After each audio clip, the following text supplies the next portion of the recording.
This evening we're going to have a look at this PM5715 pulse generator from Philips, bought as spares or repair, and actually got a pulse generator, and I actually could have done with one last week when I was actually just finished calibrating this Tektronix scope that you saw me buy a couple of months ago, well, a couple of weeks ago.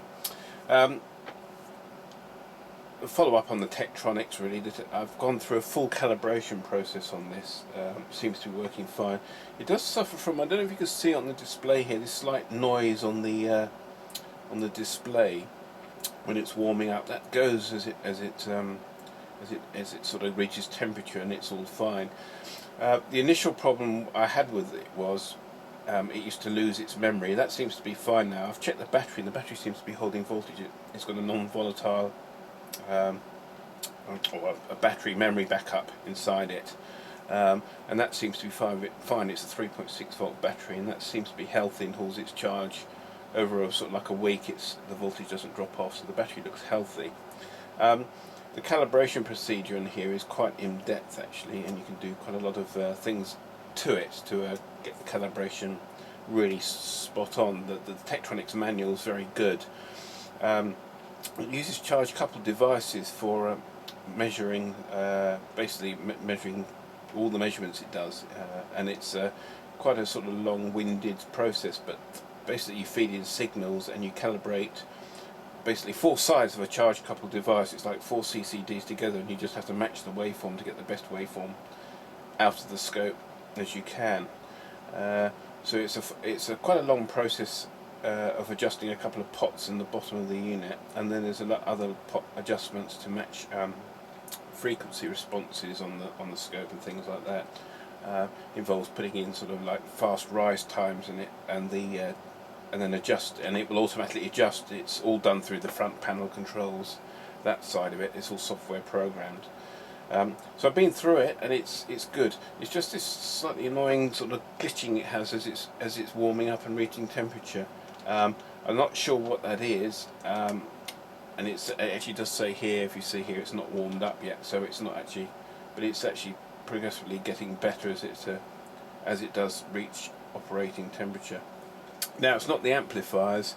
I've found this out by, whatever volts per division you put, it remains the same. This noise is the same. It's the same on both channels, and if you match the two channels together, they're more or less perfectly in phase. So it's something to do with the acquisition side of it. I think it's past the amplifier section.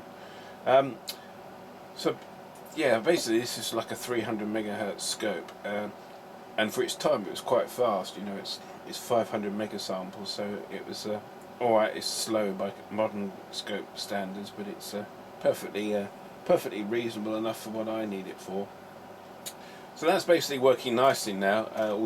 It all works properly at high frequencies and things. And you'll see, actually, you'll notice there, whatever time base you put on it, that waveform still has that jitter on it.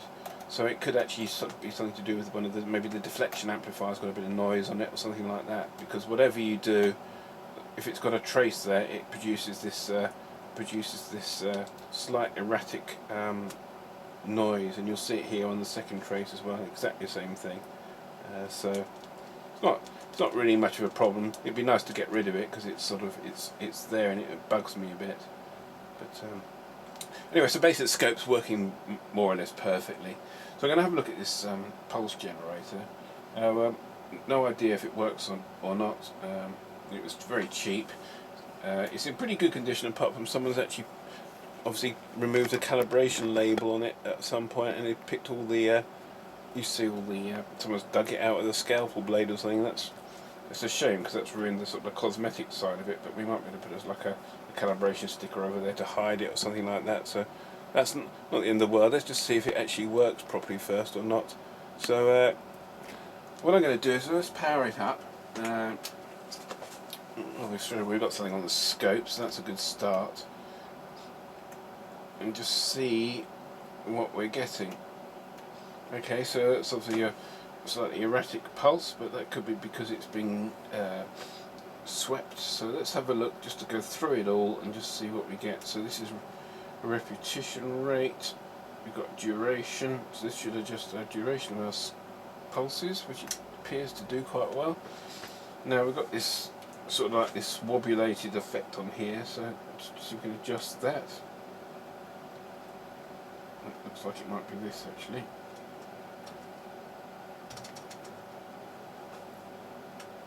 So we're on single. Now all the switches are probably going to need cleaning and things like that. So this is our repetition rate. So that should be 10 microseconds. But we've got this, looks like instability here. That's our output level. You can see that pot's very noisy. What have we got here? Let's look at some of these. This is our inverted waveform. As you can see, it inverts the waveform and its buttons are a bit sticky. A bit of contact cleaning is going to be needed on that. Ah, it's settling down a bit, so there's obviously a dirty switch or something. There's probably that switch there actually. So we're getting rid of the jitter now slowly. This is all to do with the pulses of the waveform double or divided by 2 by the looks of it. So that's a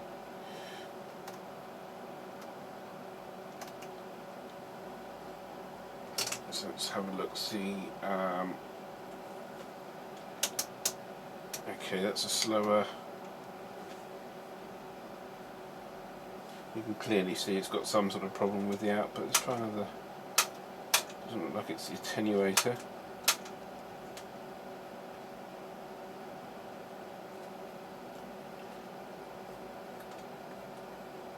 So DC offset adjustment. I'm AC coupled at the moment, I think, so it probably. Am I AC coupled? No, DC coupled. So there's a adjustment there. The pots are all very noisy on this. Oh, that's must be our ramp adjustment.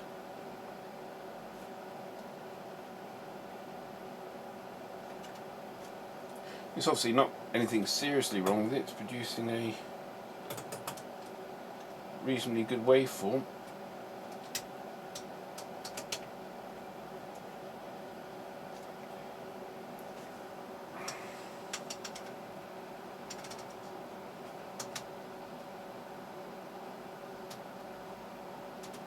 I think all these switches are dirty actually by the feel of it. If you see if I wriggle the switches around in the mid position, you get all sorts of strange effects on the scope. So I think probably the first thing to do is pop the top off it, give the switches a clean. Is this sort of pulsing that's a problem?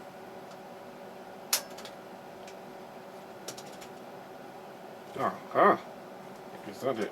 Repetition rate. Repetition rate. It hasn't got any reputation yet, apart from not working. So let's go duration.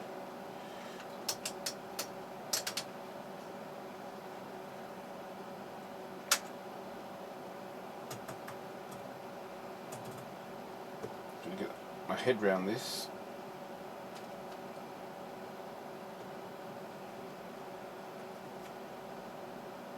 So it's our ramp time.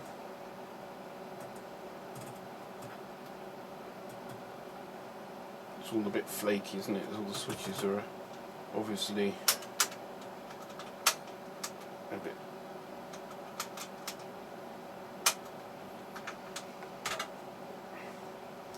I think the first thing we're going to have to do with this, you see, it looks like to me like that pot's. Yeah, see that pot's intermittent. So we need to clean all the pots up. So let's take the thing apart and have a look inside. Let's open this up.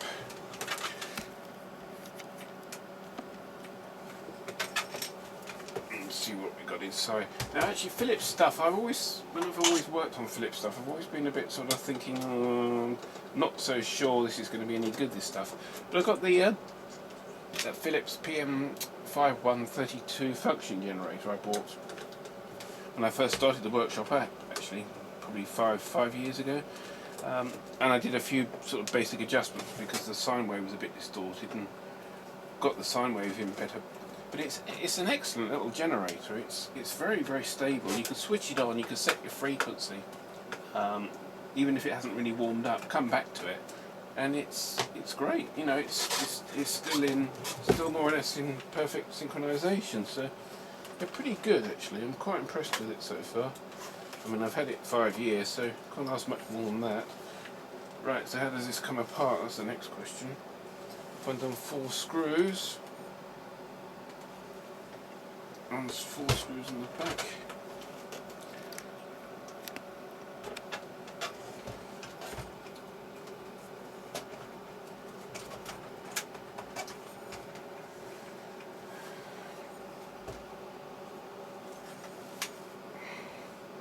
Now that's interesting. I think the top pops off it. It does. There we go. Okay, here's the inside.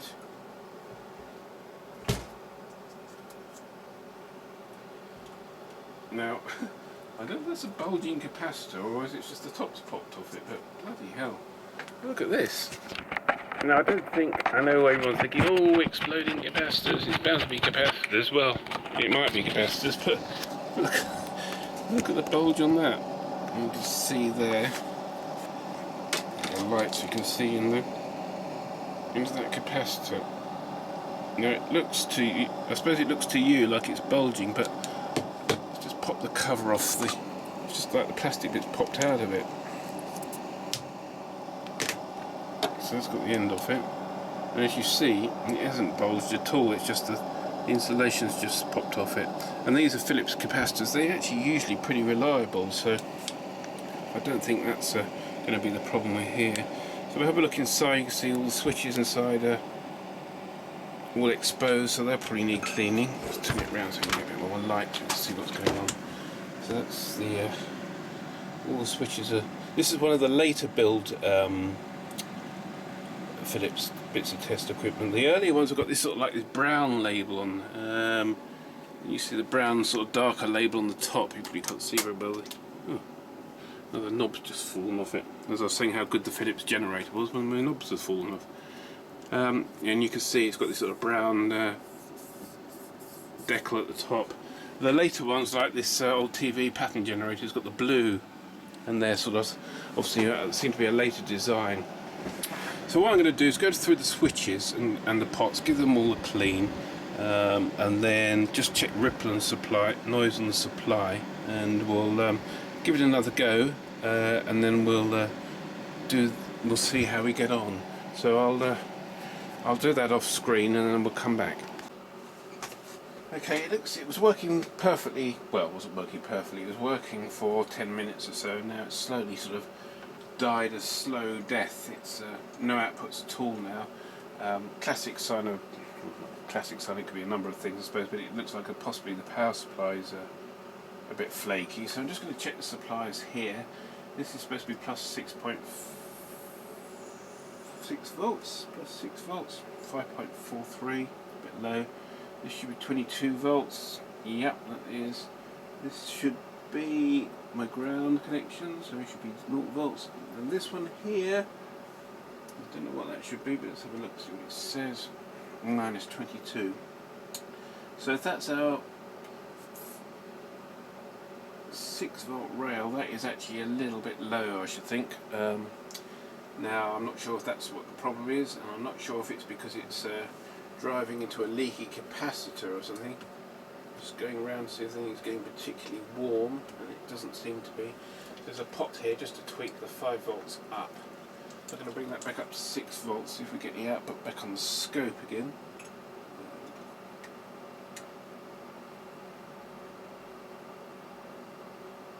Wrong way. There's a lot of problems with these old skeleton type pots this thing's using. Is they get crap in them, and they become a bit flaky. I'm just going to have to find a better tool to adjust it with.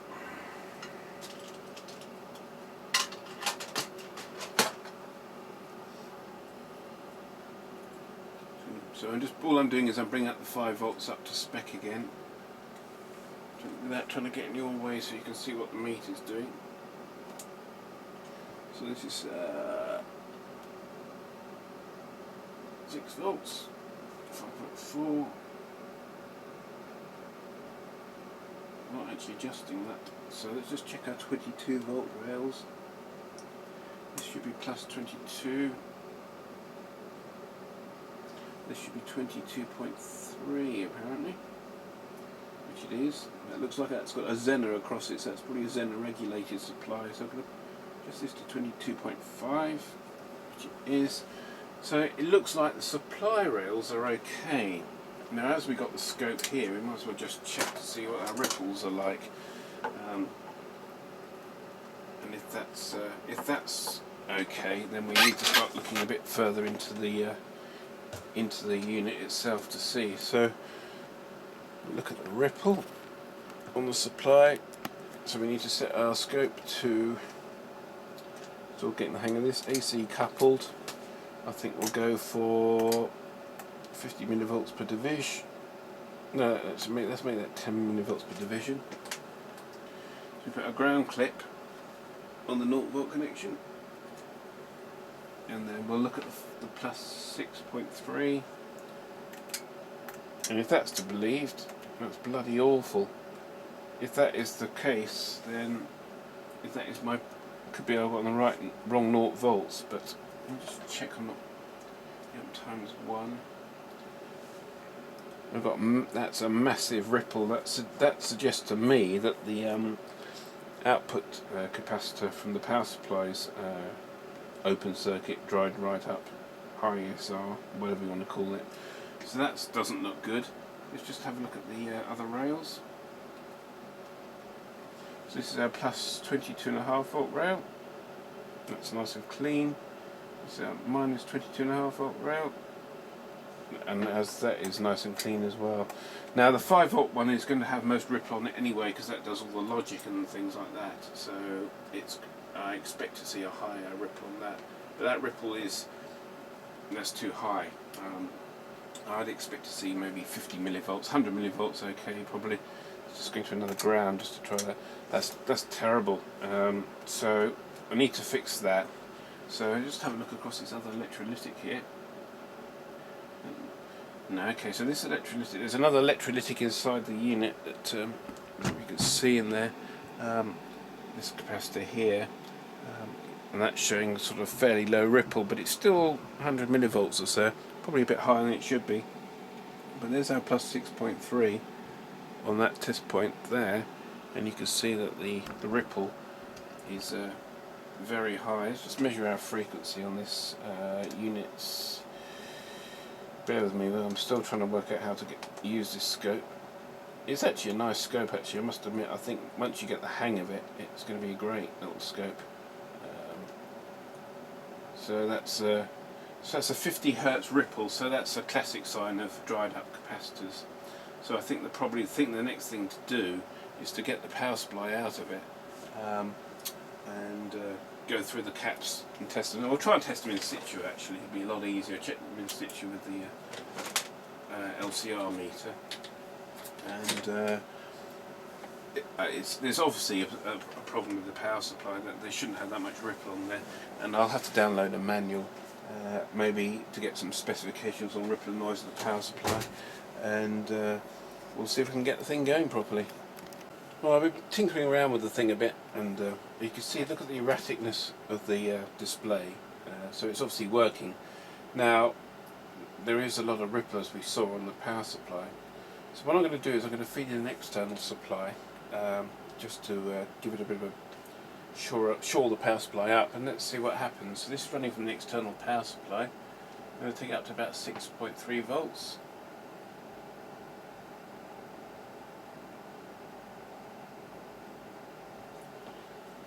And there you go, supply is all stabled out. So it looks to me like definitely got a problem with one of the capacitors in here drying up. So the thing to do is it's probably going to be a full recap. We'll certainly get the caps off, but that does confirm it. You see it's working.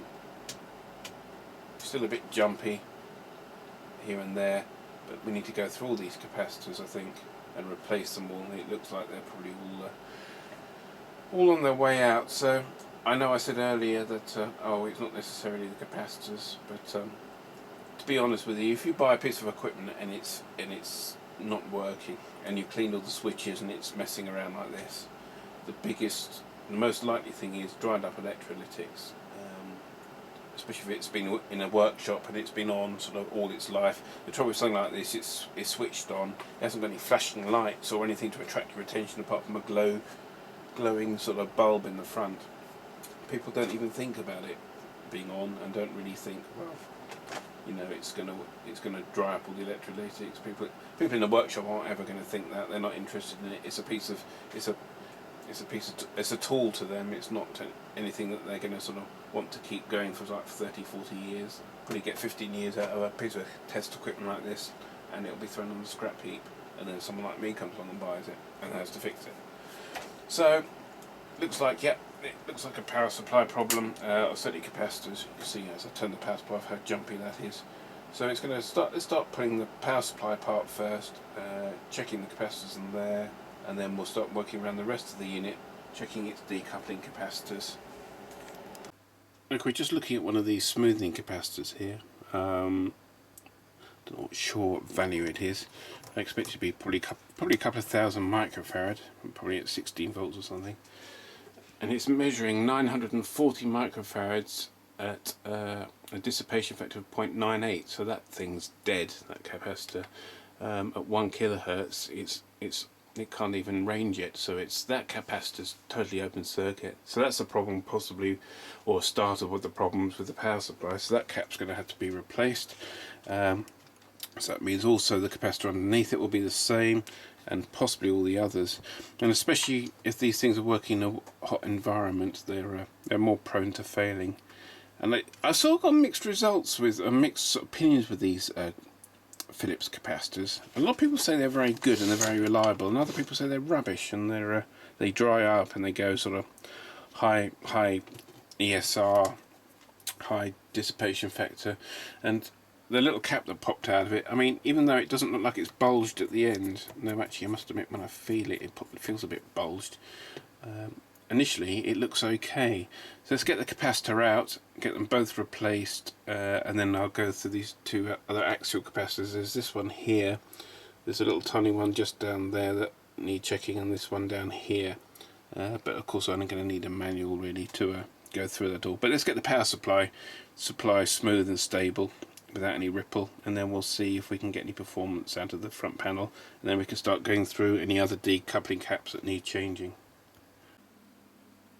Okay, this is the second capacitor taken out, so we've got them both out now. And what they are, they're 1000 microfarad at 63 volts, and you can see they're basically making the capacitance, but they're so high ESR, and you can see that's sort of what, like 1.0 on the dissipation. I expect to see that 0.1, 0.2, something like that. At the higher frequency, it's overranging. It's too high ESR for it to even measure. So let's get these two caps changed. Also, you will notice, well, you won't notice, but if you take these caps out, they almost feel like an empty can, and that's probably because they just totally dried up. So those two caps are going to be changed, and then we'll move on to the next lot. Okay, replace these two capacitors here with the newer capacitors. They're higher value, 63 volt, they're higher temperature as well. The original ones were 1000 microfarad, these are 2200, that's not going to be a problem. We're looking at this capacitor here now, and this is a 1000 microfarad at 25 volts. Excuse me, look at the ripple on that. We've got almost 10 volts of ripple on there. If you see channel 1's at 5 volts per division, I'm just having trouble focusing. Come on, that's it. So you can see that obviously that capacitor is either doing nothing or there's an excessive demand on that supply. So we're going to get that capacitor out, put it on the ESR meter and have a look to see what that's measuring. I've had the board out and I've replaced all the electrolytics that are bad. This one here, this is a higher voltage, 220 microfarad, that's really tests good and strong. I've replaced these two caps here you saw earlier, this one here, let's get that in the light so you can see it, that one here, and this capacitor here tests okay. So basically the power supply should be good now. There are some other capacitors I'm looking on the other boards that one of them's looking particularly flaky, and that's this capacitor here. Probably this light's not great. These two capacitors here. One looks like it's leaked. We'll get those changed. Looks like part of the amplifier board. So those will need replacing. And what I'm just going to do now is I'm just going to put the power supply back in, because it's all linear regulators. I need to put these transistors back in and put some heatsink compound on them. It's also important to make sure that when you actually drop these off, there's a couple of insulated pads on. Well, there's an insulated pad on this small transistor here. We need to make sure that that's still in situ. And what tends to happen with this silicon grease with age is it goes a bit hard and a bit crusty.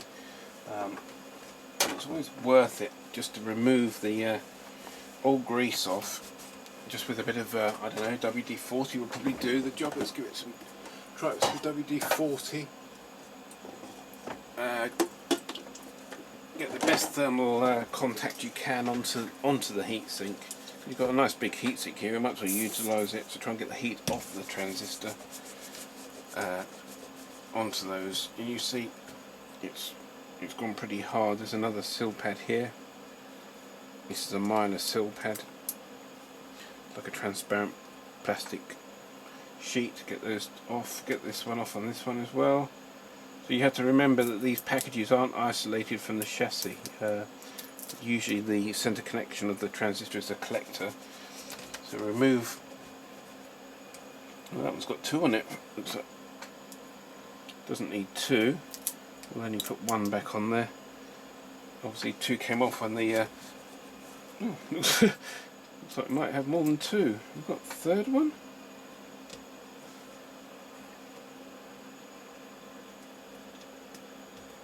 Okay, someone's gone a bit over the top with the sill pad here. What they can do actually, these insulators, they can actually delaminate and split in half, so it actually looks like you've got more than one insulator. So let's clean off the excess hard heatsink compound. Somewhere I've got some heatsink compounds, and I saw it recently. Oh, here it is. It's Dow calling 340. This is very old. This actually, this is 1993, but it doesn't go off. It hasn't really got a shelf life or anything like that. So it's just it's a messy old stuff, but. And you don't want too much as well. You want a thin layer just so you can sort of iron out the imperfections and the heatsink and things like that. Get too much, you find that the transistor won't clamp down. And don't get it on your clothes like I've just done, because it's a bloody messy stuff and it shows up, and it's quite hard to get rid of actually. Okay, so let's pop these insulators back on.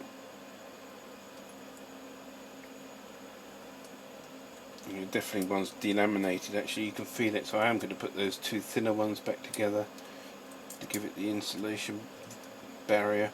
I mean, it doesn't need to be a particularly electrically strong insulation, because it's only got about sort of 40-50 volts on these transistors, so I'm not looking for sort of like a 1000 volt insulation barrier or anything like that.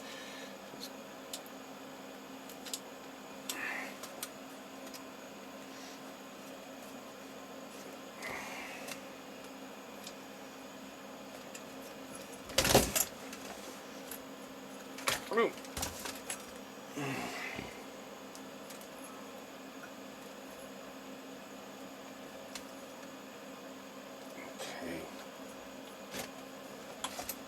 Fiddly job to get back on again actually, because the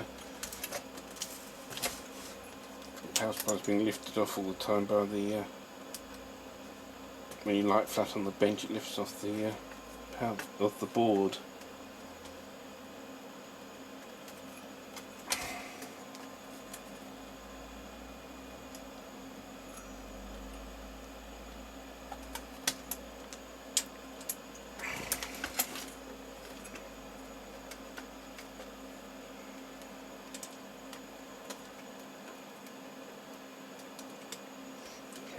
started. Put the next one on. It's always worth doing a sort of like an insulation check to make sure that the heatsink is actually isolated from the transistor, and that's simple enough to do. You just select the center pin of the transistor, which is the collector usually, and just put that to ground.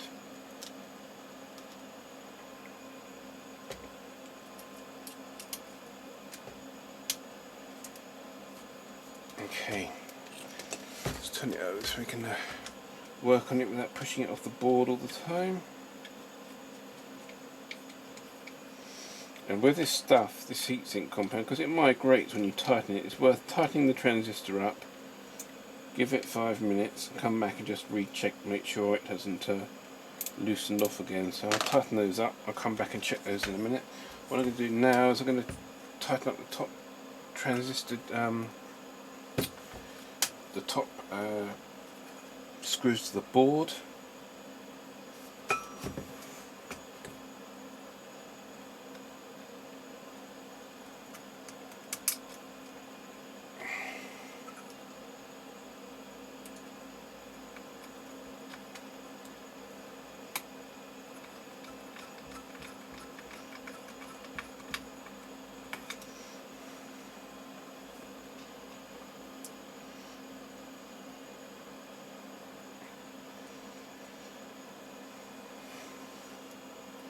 Now, if this was a unit I was going to use regularly, I would recap it with brand new capacitors. As it happens, I'm actually replacing it with capacitors that are out of an old piece of equipment. The caps aren't actually that old; they're probably only 4 or 5 years old, so I'm not too worried about that. And they're high temperature capacitors, so they're going to be reasonable quality. But likewise, I wouldn't, if I was stripping down an old piece of test equipment or something for spares, I wouldn't ever save electrolytics, because they are inherently unreliable, and you know, it's just not worth it. So I've lost one screw, it looks like. Landed on the floor somewhere, we'll find out in a minute. So we've got one screw missing for the power supply PCB. What I'm going to do is I'm going to put this all back together, I'm going to check the screws, and then we'll power it up again and see what we've got. Well, you see these two electrolytic centre frame, just powered it up after replacing the power supply capacitors, and it's got a strange smell. It's not burning smell, it's like almost like a sweet smell. Can't put my finger on it. Got to these capacitors, they're actually quite warm. So these are coming out, these caps are obviously either badly leaky or about to explode. So let's get these caps out. Yeah, actually this cap's hot, this one. Let's get this capacitor out. I can't see anything, can you zoom back out again? So yeah, these, and you can see here, if the camera will focus, that this cap's bulged quite a lot and it's discoloured, so this is obviously a defunct capacitor. Let's check it on the ESR meter and see what that says. On the LCR meter. This is a classics on a seriously knackered old capacitor, this. Okay, it's just 33 microfarads. And it's showing good dissipation. Let's just measure it for DC resistance. This is proper ESR now, actually. This is not DC resistance. I'm struggling to measure the range, but the capacitor's getting hot. That's going to be thrown away, and we're going to replace those with some higher voltage, better ESR quality capacitors, and we'll power it up again and try it. And if you see here on the scope, this is the 5-volt ripple on the incoming part of the board. Now it's obviously coming straight from the power supply. Now that this ripple could be a number of things. It could be something's drawing excessive current, which I don't think that's the situation or the problem, or there's an excessive amount of ripple on the supply. Now you see the reputation rate is 50 Hertz, which is exactly the mains frequency. So straight away, alarms bells are ringing that possibly the rectifier's full bridge has got a dodgy diode or something's gone open circuit. The trouble is finding the 5-volt supply. Now, the adjustments for the controls for the voltage actually only adjust the 23-volt rail, which is the reference, and that's been set correctly. I was wrong. I thought you adjusted the 5 volts, but you don't actually adjust the 5 volts. The 5 volts is not the control rail as it usually is on most sort of electronic power supplies. Now these 5 volts supply looks like the chips, a number of these chips. Now it could be one of the chips has got a short on it.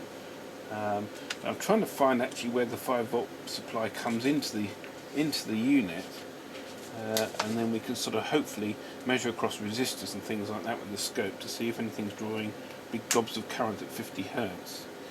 I suppose the other thing I could do, and this would prove the point, if I disconnect the connection of the, hopefully try and get both things in the scene one time. There we go.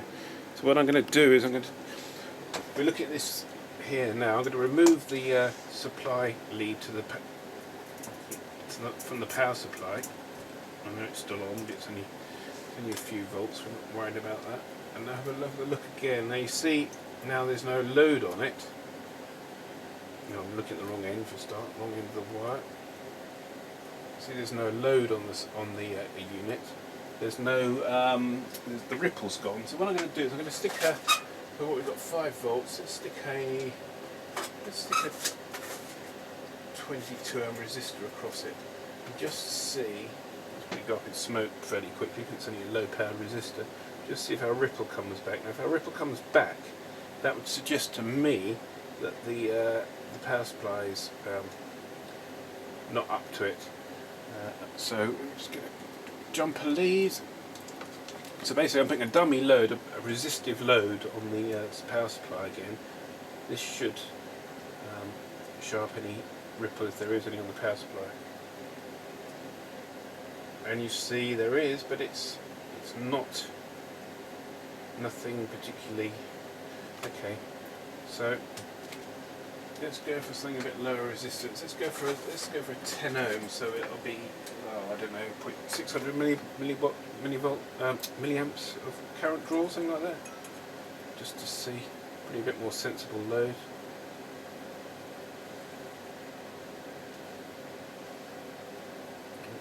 Making sure I don't keep my hand on the resistor because it's going to get hot fairly quickly. And as you can see there, it disturbs it initially, but the supply is fine. So what I'm looking at now is I'm looking for a problem with the power supply itself. It looks to me like either the unit's drawing too much current, or there's a short on possibly one of these ICs. Now, I had a quick look at the transistors last night and went over the board only very quickly, and initially they all looked alright, but it could be a shorted transistor on one of these one of these boards. Let me just measure our series current just to see if we've got anything that looks alarming. And of course, the other thing we can do to verify this problem is to actually give it an external supply from one of the external supplies on the bench, and then have a look to see see if that current spike returns. So let's try this. So just measure our current.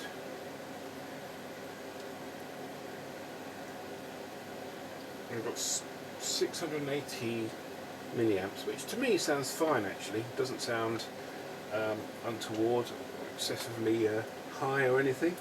Just try and reconnect the scope lead back up if I can. An easier place to do it so I can keep it on there. Oops. There's something out there, I don't know what that was.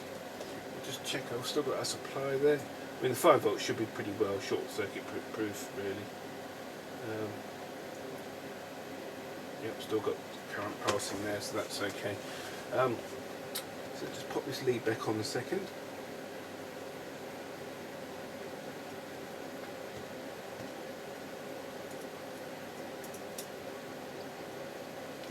see our big surge of current spikes back again.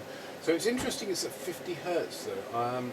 I'm not sure if that's like an oscillator inside the unit, or it's synchronized to the mains frequency or something like that. I don't think any adjustments seem to make any difference, but it's clearly there's a large spike of current going through this thing. So we need to ascertain why it's drawing these big gobs of current, and maybe be able to work out why it keeps packing up when it gets warm. Now we're getting a bit further on with it. Got the power supply working properly now. I had that dropout on the 50 Hertz dropout. What it turned out to be was the capacitor actually replaced in the unit yesterday. It was actually obviously one I'd had kicking around for a while. I'd taken it out of something. I don't know what I'd taken it out of. And it was totally and utterly dry. And hence that's why you were seeing those 50 cycle pulses on the scope, because the linear regulator it was connected to was having big voltage dropouts. As soon as you demanded any current out of the regulator, the header volts fell away, and of course then the supply went unregulated and just dropped out.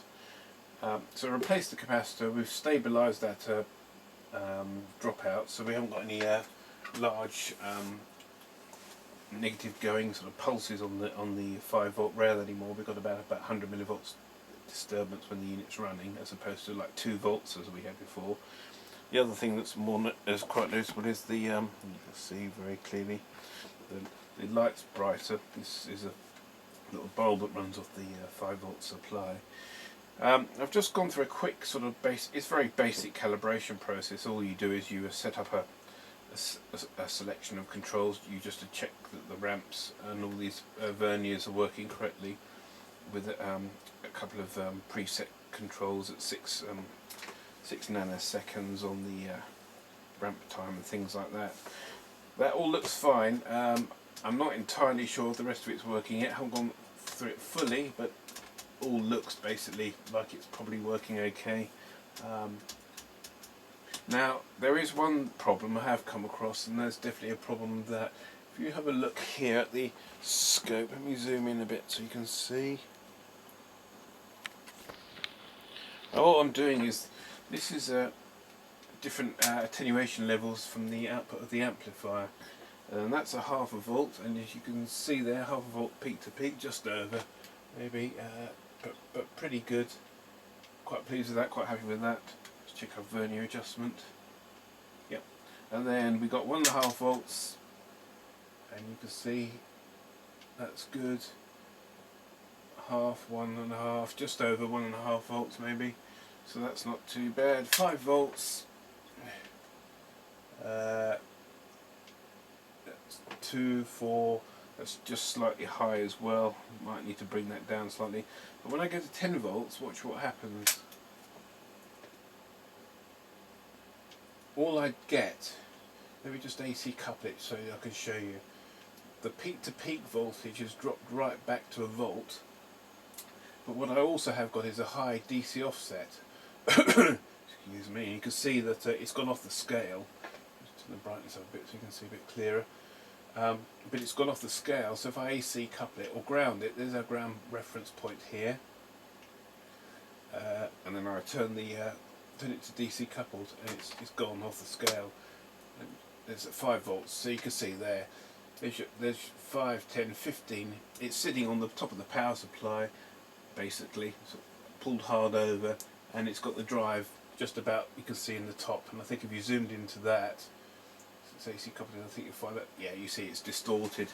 So there's a problem with the output stage on the amplifier, more than likely, and that's a classic sign of what you get on an audio amplifier. If you've got a high DC offset, if you filtered that out, you'd have a distorted signal because everything's pushed over to one side of the rail. So what I've got to do is try and work out what's happening now. More than likely, you can see here, zoom back in, these 2 little transistors here on this heatsink. You see these 2 here, these are like the push-pull stage of the output, and I think you'll find one of those is either leaky or maybe even short circuit altogether, Now they both feel similar sort of temperature, but next thing to do is to go through these two transistors and all the drive circuit around here, try and work out what's going on, and get the power amplifier working properly. Well, I hope you can see this. This is the output stage. I haven't got it on the paper, I'm afraid, because I seem to have lost it in the print. These are our two output transistors we've just seen on the heatsink. These two transistors here, and they are biased from these two transistors here, which come from the DC offset pot. But what I'm getting on the output here, on this inductor here, is an offset voltage. Now that's telling me that one of those transistors is in conduction for some reason. Now if I look at the base of these two transistors, they seem to be fine. When you push the voltage positive one way, it turns one transistor on and pulls the DC offset, which is what you want for the DC balance. And then you take it the other way, it turns the other one of these other transistors on and turns this associated transistor on and pulls that the other way. So up to the point where the bases are, that looks good. Excuse me. And we've got these two emitter followers here, 100 ohms, they're fine, but the output from these two transistors is always positive, bias positive. So let me just show you what you get on the scope when you make some adjustments to the amplifier. So we're running now on the 10 times output, and as you saw earlier, this is the output here. We've just got a high DC offset, but if I move the DC offset, see, it brings it down and then the trace comes back, and if you see, if I increase it, it starts to get clipped off. So that would suggest to me more or less 100% that one of those transistors is got a collector emitter short or collector emitter leakage, and basically you're running one side of the generator into a short circuit. So again, I'm going to pop a quick test of those transistors, see which one's got the collector emitter short, if it is that, and then we'll have to get another set of transistors.